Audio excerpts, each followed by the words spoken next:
রাজ্য রাজনীতির একাধিক বিষয় আমরা পাবলিক নাও প্রতিনিয়ত তুলে ধরি। রাজনীতিতে এই মুহূর্তে যদি ত্রিপুরার ছবিটা আমরা দেখি, ত্রিপুরাতে এখন প্রত্যেক কটা দল তারা মাঠে নেমে কাজ করছেন। একদিকে যখন শাসক দল বিজেপি কাজ করছে, অন্যদিকে বামেরা রয়েছে প্রধান বিরোধী দল হিসেবে। একই সঙ্গে কংগ্রেসও তাদের কর্মশক্তি বা দলীয় শক্তি দেখানোর চেষ্টা করছেন। ঠিক বিজেপির সঙ্গে কাঁধে কাঁধ মিলিয়ে তিপ্রামথা পাহাড়ে তাদের শক্তি প্রদর্শন করছেন। আর হাতে গোনা মাত্র কয়েকটা দিন বা কয়েকটা মাস বাকি, তারপরেই হবে এডিসির যে নির্বাচন। এই নির্বাচনের আগে আমরা যদি একটু রাজনীতির পরখ করি, তাহলে বিজেপির এই মুহূর্তে যদি আমরা একটু স্ট্র্যাটেজি দেখি, বিজেপি পুরোপুরিভাবে কোথাও না কোথাও একটা চেষ্টা কিন্তু করছেন যুব শক্তিকে সামনে আনা। আর সেই দিক থেকে দাঁড়িয়ে বিজেপির যুব সংগঠন যুব মোর্চা তারা কি কাজ করছেন, মানে কতটা তারা পৌঁছতে পারছেন মানুষের কাছে, মানুষের পালসে গিয়ে তাদের সাথে কথা বলা। অনেক অভিযোগ থাকে, অনেক সমস্যা থাকে, সেই সমস্যাগুলোকে শুনে এসে মাদার সংগঠন অর্থাৎ বিজেপির যে প্রদেশ কার্যালয়, সেই কার্যালয়ে গিয়ে বলা। এই জায়গা থেকে দাঁড়িয়ে মূল দায়িত্বটা থাকে মূলত যুব মোর্চার যিনি সভাপতি থাকেন, রাজ্য সভাপতি, তাঁর কাঁধে। এবং আজকে আমরা কথা বলবো প্রদেশ বিজেপির যুব মোর্চার রাজ্য সভাপতি এবং একই সঙ্গে তিনি 16 বিশালগড় বিধানসভা কেন্দ্রের বিধায়ক সুশান্ত দেব। প্রথমে মহোদয় আপনাকে পাবলিক নাওয়ের পর্দায় স্বাগত জানাই। নমস্কার সবাইকে। আপনাদের চ্যানেলের মাধ্যমে গোটা রাজ্যবাসীকে, এই রাজ্যের প্রত্যেকটা অংশের যুব ভাই বোনকে আমার আন্তরিক প্রীতি শুভেচ্ছা। এবং আমি আপনাদেরকেও ধন্যবাদ জ্ঞাপন করতে চাই, আপনারা বিভিন্ন বিষয়ে খোলামেলা আলোচনা করার জন্য এসেছেন। আপনাদের সঙ্গে আজকে বিভিন্ন বিষয়ে খোলামেলা আলোচনা হবে, আপনাদেরকে ধন্যবাদ।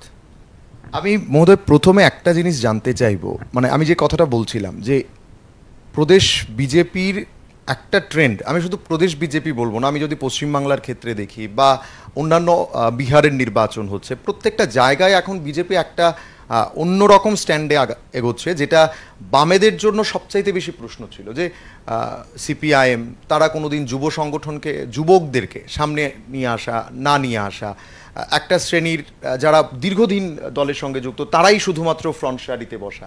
কিন্তু বিজেপি বর্তমানে ট্রেন্ডটাকে কোথাও চেঞ্জ করার চেষ্টা করছেন। এটা কি সময়ের সঙ্গে তাল মিলিয়ে চলা, নাকি এটা একটা অন্য স্ট্র্যাটেজি আমরা বলতে পারি, নাকি যুব মোর্চাকে আরও উৎসাহিত করার জন্য এই পদক্ষেপ?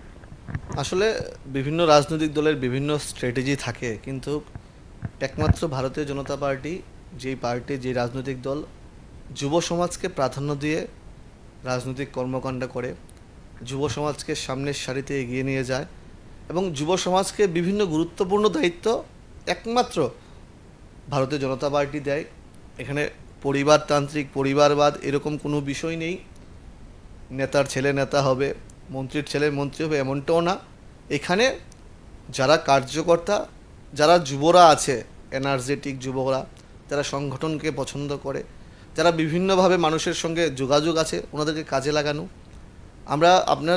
আপনারা মাধ্যমেই আমরা জানতে পেরেছি বিগত দিনে এই সিপিএম, কংগ্রেস, বিভিন্ন রাজনৈতিক দল এই রাজ্যে আমরা দেখেছি যারা ক্ষমতাসীন ছিল, কিন্তু যুবকদেরকে প্রাধান্য দিয়ে কাজ করাটা ওনাদের হয়তোবা রাজনৈতিক স্ট্র্যাটেজির মধ্যে নেই।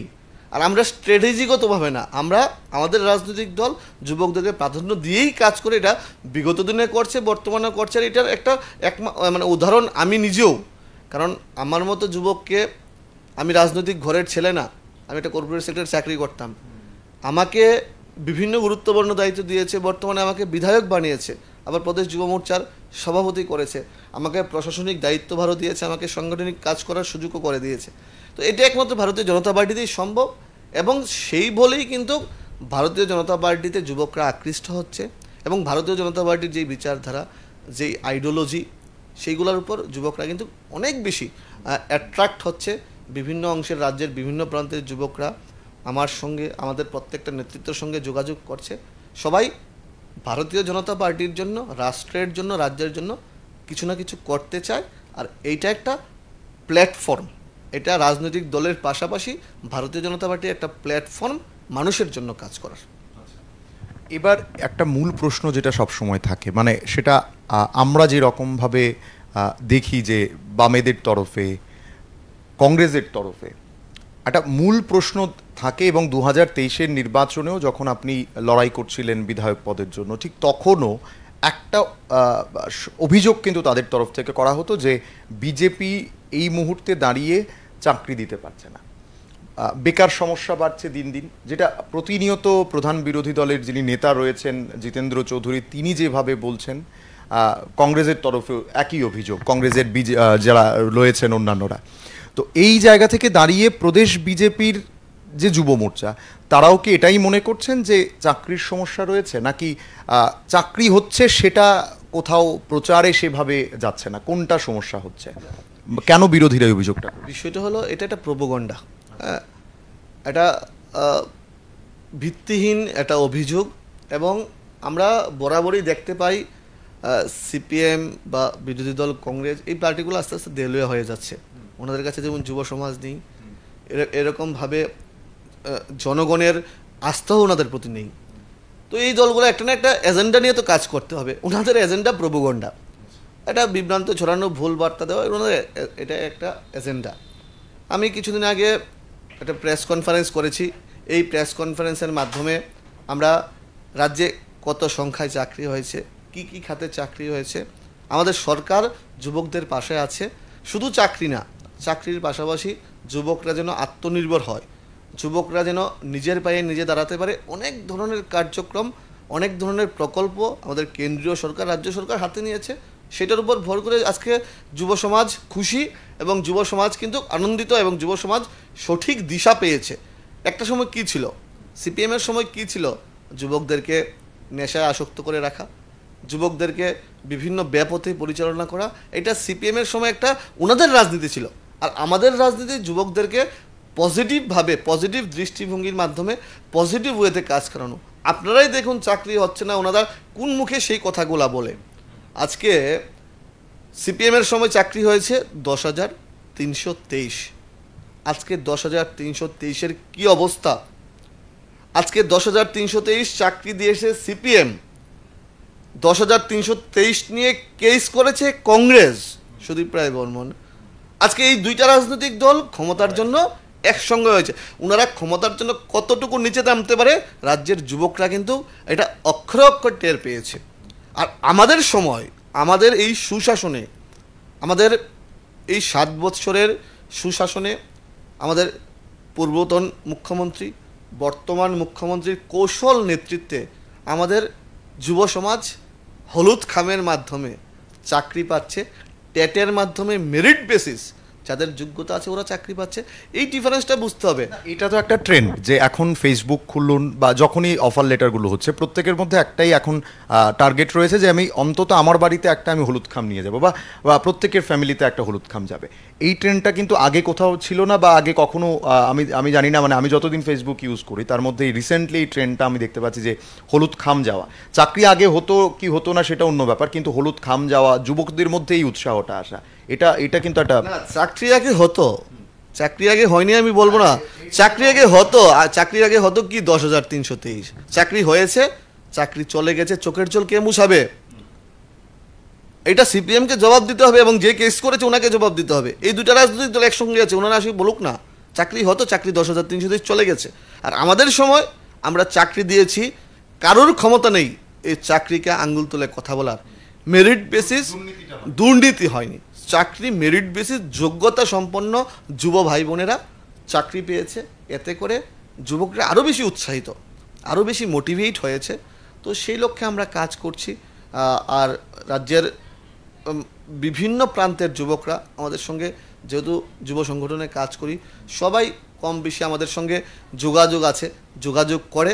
সবাই একটাই কথাই বলে যে আগে যদি আমার সঙ্গে, আমার বিধানসভাতে অনেকে এসে দেখা করছে, আগে আমাদের যোগ্যতা ছিল, আগে আমাদের যোগ্যতা ছিল, কিন্তু আমরা কিন্তু যোগ্যতা থেকেও আমরা কিন্তু চাকরি পাইনি।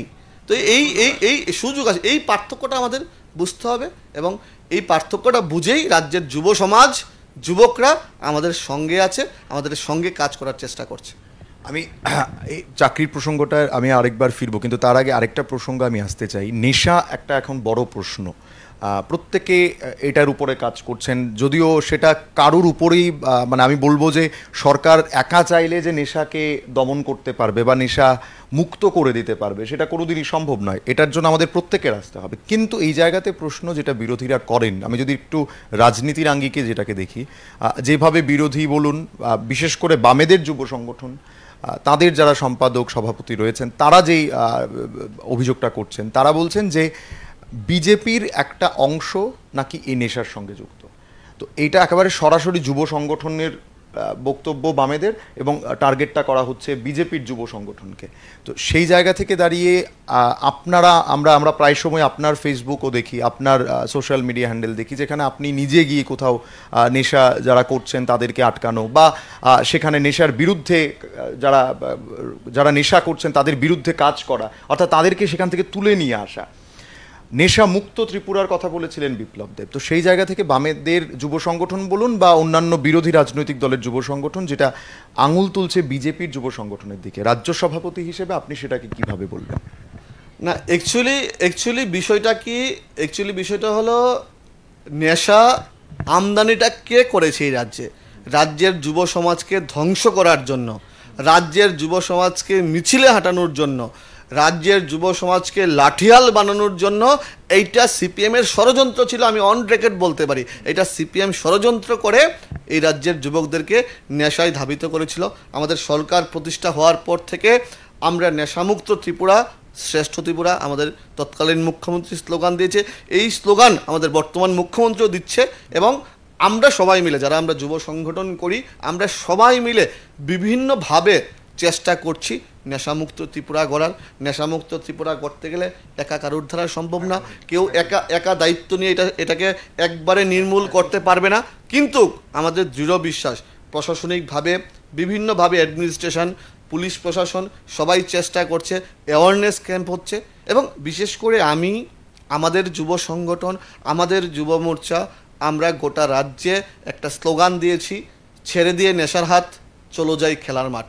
এটা একটা ওয়ে, এটা দিয়ে যে নেশা নির্মূল হয়ে যাবে এটা না, কিন্তু যুব সমাজকে নেশা থেকে দূরে এনে খেলার প্রতি মাঠমুখী করা, আকৃষ্ট করা, এই দায়িত্বটা আমরা নেওয়ার চেষ্টা করছি। এবং আমি অত্যন্ত দৃঢ়তার সঙ্গে বলতে পারি, আমার বিধানসভায় আজকে আপনারা গণতন্ত্রের চতুর্থ স্তম্ভ, আপনাদের লেন্সে সব ধরা পড়ে, আপনারা বিভিন্ন প্রান্তে বিভিন্ন মাঠে যাবেন, একটা সময় মাঠ শূন্য ছিল, আজকে প্রত্যেকটা মাঠে দেখবেন কেউ ফুটবল, কেউ ভলিবল, কেউ ক্রিকেট, বিভিন্নভাবে বিভিন্ন স্পোর্টস ইভেন্টে সবাই মনোনিবেশ করছে, মাঠমুখী হচ্ছে। এতে করে কি নেশার প্রতি ঝুঁক কমছে। অলস মস্তিষ্ক শয়তানের বাসভবন, অলস থাকলেই এটা প্রবাদ আছে। এবার সবাই বিজি থাকছে, কেউ খেলাধুলায়। আজকে আমরা দেখবেন বিশালগড়ের বিভিন্ন প্রান্তে আমরা গ্রীষ্মকালীন ছুটিতে আমরা সামার ক্যাম্পের আয়োজন করেছি, সংস্কৃতি, আমাদের নৃত্য, গান, আর্ট, অঙ্কন এইসবের উপর। কেন করেছি আমরা যেন মেন্টালিটি, যেন মানসিকতা যেন অন্যদিকে ডাইভার্ট না হয়, যেন একটা সঠিক পথ দেখানো যায় যুব সমাজকে, ছাত্র সমাজকে। সেই লক্ষ্যে আমরা সেই কাজকর্মগুলো করছি। এবং আমাদের স্লোগানে, আমাদের রাজ্যের প্রত্যেকটা প্রান্তে যখন আমরা প্রবাস করি, আমরা রাজনৈতিক কর্মকাণ্ডের পাশাপাশি একটা স্পোর্টস ইভেন্ট রাখি। আমরা ক্রিকেট, ফুটবল একটা স্পোর্টস ইভেন্ট রাখি, এতে করে কি যুবকরা যেন আরও বেশি আকৃষ্ট হয়। সেই লক্ষ্যে আমরা কাজ করে যাচ্ছি, আমাদের প্রশাসন কাজ করছে, এবং আমরা দৃঢ় বিশ্বাস আমরা আমাদের যে লক্ষ্য, সেই লক্ষ্যে আমরা পৌঁছাবো। স্বামীজি বলেছিলেন, arise awake stop not until reach the goal. আমাদের গোল একটাই, নেশামুক্ত ত্রিপুরা, সুস্থ ত্রিপুরা, এবং যুব সমাজ যেন শক্তিশালী হয়, সেই লক্ষ্যে আমরা কাজ করছি। আমরা সেই লক্ষ্যে পৌঁছাবো।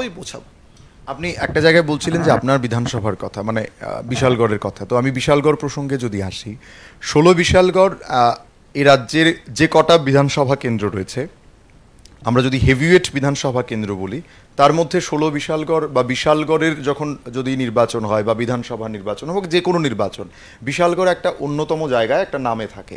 তো সেই জায়গায় থেকে দাঁড়িয়ে আপনি যখন এই বিধানসভা কেন্দ্রের বিধায়ক হলেন প্রথমবারের মতো, আপনি যখন আগে এলাকায় থাকতেন, আপনি নিঃসন্দেহে আপনার গুণগান করবেন, যখন আপনি বিধায়ক হয়েছেন আপনার এলাকার অবশ্যই কথা বলবেন, কিন্তু তারপরও একজন সাধারণ মানুষ হিসেবে আমি পার্থক্যটা আপনার কাছে জানতে চাইছি যে আগের বিশালগড় আর 2018 বলুন বা 2023-এর আগেও যদি আমি বলি, আগের বিধানসভা মানে বিশালগড় বিধানসভা কেন্দ্র বা তার যে চারপাশ এলাকা এবং 2023-এর পর যখন আপনি দায়িত্ব নিলেন তারপরের পার্থক্যটা আপনি কি দেখলেন একজন একেবারে নিউট্রালি যদি আমি বিধায়ককে এই প্রশ্নটা করি বিধানসভা? আসলে যেহেতু আমি এই এলাকার বিধায়ক, এই কোশ্চেনের আনসারটা আমি দেওয়া থেকে এলাকার সাধারণ জনগণ দেবে, এলাকার মায়েরা দেবে, এলাকার বয়োজ্যেষ্ঠরা দেবে, এলাকার যুব সমাজ দেবে। তারপর আমি নির্বাচনের আগে যেই কথাগুলো বলেছিলাম সেগুলো একটু আপনাদের ক্যামেরার সামনে বলতে চাই। আমি নির্বাচনের আগে যেইখানেই বক্তব্য দিয়েছি, আমি 5-7 মিনিটের বেশি বক্তব্য দেইনি, লম্বা ভাষণবাজি করিনি। আমি একটা কথাই বলেছি, বৃক্ষ তোমার নাম কি, তার ফলে পরিচয়। আমার কাজের মাধ্যমে আমার পরিচয় হবে। আমি বলেছি যদি আমি বিশালগড়বাসীর আশীর্বাদ পেয়ে, ভালোবাসা পেয়ে বিধায়ক হতে পারি, আমি দিনরাত্র বিশালগড়বাসীর জন্য কাজ করব, দিনরাত্র অক্লান্ত পরিশ্রম করব। আমি বলেছি আমি বিশালগড় থেকে বিধায়ক যদি হই, আমি আগরতলা এমএলএ হোস্টেলে থাকবো না, আমি আমার নিজ বাড়িতে থাকবো। রাত্র 12টা-1টা বাজলো আমি বাড়িতে আসার চেষ্টা করি। এবার বিষয়টা হলো এই কাজগুলো যেগুলো আমি বলেছি, প্রতিশ্রুতিগুলো দিয়েছি, এগুলো আমি করতে পারছি কি না সেইটার বিচার কিন্তু এলাকার জনগণ করবে। তারপর আমরা একটু জানতে চাইছি যে বিধায়ক হিসেবে সেইটা এলাকার লোকেরা বলবে। আমি এখনো একটা কথা বলি, ঠাকুরের কাছে যেন সবাই মিলে প্রার্থনা করে, আপনারাও যেন আপনাদের ইষ্টদেবতার কাছে বলুন, আমার মধ্যে যেন বিধায়ক ভাবনা না আসে। আমি আগের সুশান্তর মতো সবার পাশে থেকে কাজ করতে চাই। এবং একটা কথা বলবো, বিশালগড়ের বিভিন্ন প্রান্তে ঘুরে দেখবেন বিশালগড়ের রাস্তাঘাটের উন্নয়ন। আগে যেরকমভাবে রাস্তাঘাটের ভগ্ন দশা ছিল, বিশালগড়ের প্রত্যেকটা অলিগলির যেই খারাপ কন্ডিশন ছিল, আপনি যেইখানেই যাবেন আগে যদি 15 মিনিট লাগতো, এখন 7 মিনিটে যেতে পারবেন। এটা আমি চ্যালেঞ্জ করে বলতে পারি, এতটুকু রাস্তাঘাটের ডেভেলপমেন্ট হয়েছে।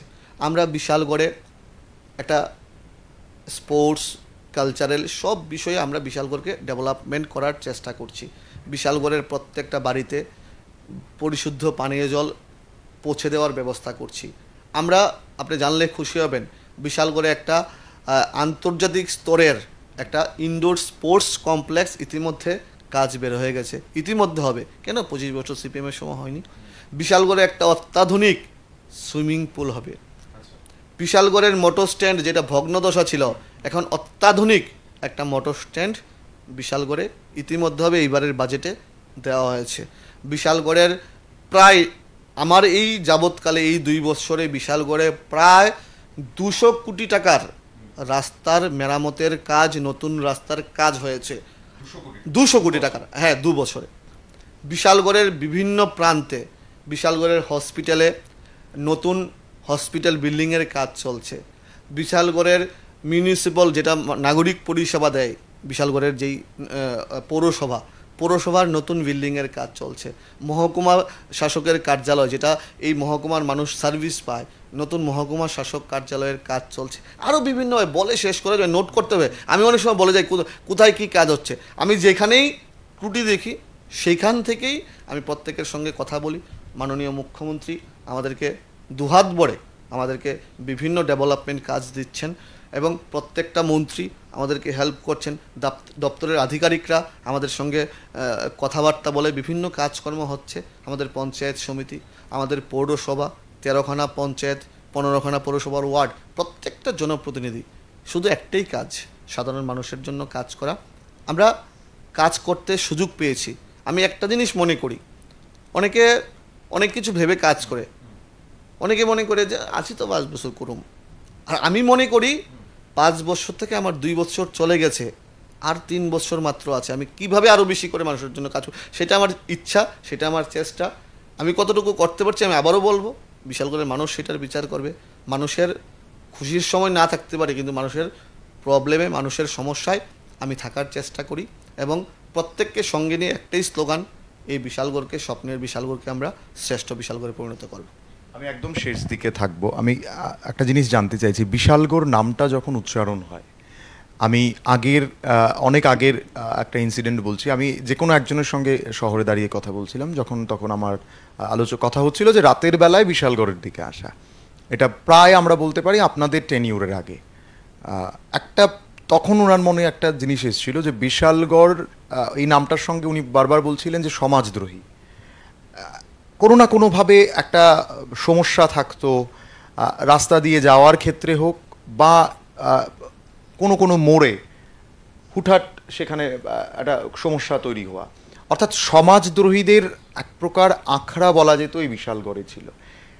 এখন পরিস্থিতি পরিবর্তন হয়েছে কি হয়নি, আমার দৃষ্টিতে যদি আমাকে এখন প্রশ্ন করেন যে আপনার দৃষ্টিতে কি বলবেন, আমি তাহলে বলবো আমি অন্তত আসতে পারছি বা যাওয়া আসা হচ্ছে, কিন্তু বিধায়ক হওয়ার পর বা বিধায়ক হওয়ার আগে আপনি সেই পরিবর্তনটাকে কিভাবে দেখেছেন, মানে আপনার আগের অনুভূতিটা আর এখনের অনুভূতিটা? আমি আবারও বলছি, নিউট্রালি বলার চেষ্টা করবেন। না, একটা কথাই বলবো, আপনারাও সমাজদ্রোহী বলুন, সমাজে খারাপ কাজ বলুন, প্রত্যেকটা জায়গায় আছে। সেগুলাকে একবারে নির্মূল সম্ভব করাটা একদম যে সব কিছু হয়ে গেছে এমনটা না, কিন্তু আপনারা দেখবেন এক দুইটা ঘটনা হওয়ার পরে আমি নিজে প্রশাসনকে নিয়ে আমরা রাস্তায় হেঁটেছি। যদি কোনো জায়গায় কারোর সমস্যা হয় আমাদের ফোন নাম্বার দিয়েছি, আমরা বলার, এটাও একটা প্রোপাগান্ডা, একটা সরকারকে বদনাম করার একটা ষড়যন্ত্র। হ্যাঁ, তারপরও আমি এখনও বলছি, যদি কারোর কোনো জায়গাতে সমস্যা হয়, ওই দিন আমি হাঁটার পরে আমরা কন্টিনিউ এক সপ্তাহ রাস্তায় ছিলাম বিশালগড়ে, কিন্তু তারপরে আর কোনো ধরনের সমস্যা, বাইপাস নিয়েও একটা বিশাল সমস্যা হয়েছিল যে গাড়ি আটকানো, এক দুইটা বিষয়ে সমস্যা হয়েছিল। আমরা যখন স্টেপ নিয়েছি, আমরা যখন মাঠে নেমেছি, কে করছে এগুলো আমাদের বের করতে হবে, আমরা ধরপাকড় করা হয়েছে, পুলিশও খুব সাহায্য করেছে। তারপর থেকে কিন্তু এই বিষয়টা একদম মোটামুটি এখন বন্ধ বললেই চলে। তারপর বিশালগড়ের সচেতন নাগরিক, বিশালগড়ে অনেক সংস্কৃতিপ্রেমী লোক আছে, বিশালগড়ে অনেক ইন্টেলেকচুয়াল মানুষ আছে, বিশালগড়ের বিশাল একটা হৃদয় আমরা বলতে পারি। বিশালগড়ের প্রত্যেকটা অংশের মানুষ দেখবেন, আমরা ডক্টর অরুণোদয় সাহা, রেসপেক্টেড পারসন, উনিও বিশালগড়ের। আজকে কিছুক্ষণ আগে এসেছিল প্রখ্যাত সঙ্গীত শিল্পী জীবন কিষাণ, উনিও বিশালগড়ে অনেক ট্যালেন্ট আছে, অনেক স্পোর্টসে বলুন অনেক ট্যালেন্ট আছে, কালচারের বলুন অনেক ট্যালেন্ট আছে। আমরা প্রত্যেককে সঙ্গে নিয়ে এই বিশালগড়কে শ্রেষ্ঠ বিশালগড়ে পরিণত করতে চাই। সমাজে ভালো মানুষ খারাপ মানুষ থাকে, কিন্তু আমরা যেন সমাজে শুভবুদ্ধি সম্পন্ন মানুষ যেন আমরা জাগ্রত থাকি, এই আমাদের বিশালগড়ে যেন অশুভ শক্তির বিনাশ হয়, শুভ শক্তির যেন জয় জয়কার হয়, সেই লক্ষ্যে আমরা মিলে কাজ করছি। লাস্ট প্রশ্ন আপনার কাছে, আমি এবার একটু রাজ্যে ফিরছি, বিশালগড় থেকে বেরিয়ে রাজ্য যুব মোর্চার সভাপতির কাছে এই প্রশ্নটা থাকবে যে আগামী যে নির্বাচনগুলো আসছে বা দলকে আরও মজবুত করার ক্ষেত্রে গোটা রাজ্যব্যাপী যুব মোর্চা এখন কতটা শক্তিশালী হয়েছে, বা যুব মোর্চার আগামী দিনে আর কি কি পদক্ষেপ রয়েছে, বা কোন কোন পথে হেঁটে দলকে মজবুত করার জন্য যুব মোর্চা কাজ করছে? আসলে Bharatiya Janata Party, the party with differences, Bharatiya Janata পার্টির যুব সংগঠন যুব মোর্চা, আমরা অন্যান্য দলের রাজনৈতিক দলের যুব সংগঠন থেকে আমরা একটু আলাদা। আমরা সামাজিক, সাংস্কৃতিক, রাজনৈতিক প্রত্যেকটা কার্যক্রম আমরা করার চেষ্টা করি, আগামী প্রজন্মকে উৎসাহ দেওয়ার চেষ্টা করি। আপনারা দেখবেন সাবরুম থেকে ধর্মনগর পর্যন্ত প্রায় 811 কিলোমিটার আমরা যুবযাত্রা করেছি, যেটা গ্র্যান্ড সাকসেস হয়েছে, যেটা সত্যিকার অর্থের ঐতিহাসিক হয়েছে। আপনারাও প্রত্যেকটা জায়গায় আপনারা সেগুলা ফুটেজগুলো তুলে ধরেছেন, মানুষের কাছে জনসম্মুখে নিয়ে গেছেন। তার পাশাপাশি আমরা প্রত্যেকটা মণ্ডলের, প্রত্যেকটা বিধানসভায়, প্রত্যেকটা জেলাতে আমাদের সাংগঠনিক কার্যক্রম প্রতিনিয়ত জারি আছে। তার পাশাপাশি আরও কিছু আমরা এক্সট্রা কো কারিকুলাম অ্যাক্টিভিটি আমরা করার চেষ্টা করছি। আমরা বিভিন্ন জেলাতে আমরা এক টুকরো শান্তিনিকেতন নাম দিয়ে দোলের সময় আমরা কার্যক্রম করেছি। আমরা বর্তমানে যেটা করছি, আগামী প্রজন্মকে উৎসাহ দেওয়ার জন্য মাধ্যমিক উচ্চ মাধ্যমিক পরীক্ষায় যারা পাশ করেছে প্রত্যেককে বিধানসভা ওয়াইজ, মণ্ডল ওয়াইজ আমরা নব স্বপ্নের উড়ান নাম দিয়ে প্রত্যেককে আমরা সম্মান জানানোর চেষ্টা করছি, এবং এই সম্মানের মাধ্যমে যেন আগামী দিনের ছাত্রছাত্রী আরও বেশি করে উৎসাহিত হয়, রাষ্ট্রহিতে কাজ করে, রাজ্যের জন্য কাজ করে, সমাজের জন্য কাজ করে, সেই উৎসাহটুকু দেওয়ার জন্য আমরা আমাদের এই কার্যক্রম জারি রাখছি। এবং পরীক্ষার আগেও যুব মোর্চার কার্যকর্তারা বাড়ি বাড়ি গিয়ে প্রত্যেকটা যারা ক্যান্ডিডেট ছিল প্রত্যেকে উৎসাহ দিয়েছে, শংসাপত্র দিয়েছে। তো আমাদের এইরকম কার্যক্রম, মানে প্রচুর পরিমাণে কার্যক্রম আমরা একের পর এক আমরা করছি। আমরা স্বামীজির জন্মদিনে আমরা গোটা রাজ্যের যুবকদেরকে নিয়ে যেই যুব মোর্চার যেই নেতৃত্বরা কার্যকর্তারা বিভিন্ন প্রশাসনিক সাংগঠনিক গুরুত্বপূর্ণ দায়িত্ব পেয়েছে, প্রত্যেককে আমরা সম্মান জানিয়েছি তারুণ্যের অগ্রযাত্রা নাম দিয়ে। বিভিন্ন কার্যক্রম একের পর এক কার্যক্রম আমাদের জারি থাকে। আমাদের প্রদেশ থেকে কার্যক্রম দেওয়া হয়, সেন্ট্রাল থেকে কার্যক্রম দেওয়া হয়, টেকনিক্যাল কিছু বিষয় আছে, বুথ ওয়াইজ এগুলো আছে। আমরা প্রত্যেকটা বিষয় আমরা কাজ করছি এবং এই রাজ্যের যুব সংগঠন যুব মোর্চা সর্বোপরি এই দলকে আরও বেশি শক্তিশালী করার জন্য, ভারতীয় জনতা পার্টিকে শক্তিশালী করার জন্য কাজ করছে। বিশেষ করে ভারতীয় জনতা পার্টির নেতৃত্বে সরকারের, কেন্দ্র এবং রাজ্য সরকারের যেই সমস্ত প্রকল্পগুলা জনসাধারণের হিতে করা হচ্ছে সেগুলো মানুষের কাছে পৌঁছে দেওয়ার কাজ করা হচ্ছে। এবং আমরা প্রত্যেকটা জায়গায় ফিট, প্রত্যেকটা জায়গায় পার্টিকে শক্তিশালী করার জন্য আমরা কাজ করছি। অসংখ্য ধন্যবাদ। আমি জানাবো, আমরা এতক্ষণ কথা বলছিলাম এই রাজ্যের প্রদেশ বিজেপির যুব মোর্চার রাজ্য সভাপতি এবং একই সঙ্গে তিনি 16 বিশালগড় বিধানসভা কেন্দ্রের বিধায়কের দায়িত্ব রয়েছেন। এখন জনপ্রতিনিধি হিসেবে যখন কাজ করছেন, ঠিক একই দিকে দলের এবং সংগঠনের যুবকদেরকে মজবুত করে দলকে মজবুত করার জন্য কাজ করছেন সুশান্ত দেব। আমরা এতক্ষণ ওনার সঙ্গেই ছিলাম। মহোদয়কে অসংখ্য ধন্যবাদ। আপাতত আমাদের এই অনুষ্ঠান এখানে শেষ করছি। প্রত্যেকে ভালো থাকবেন, সুস্থ থাকবেন আর অবশ্যই দেখতে থাকবেন পাবলিক নাও। নমস্কার।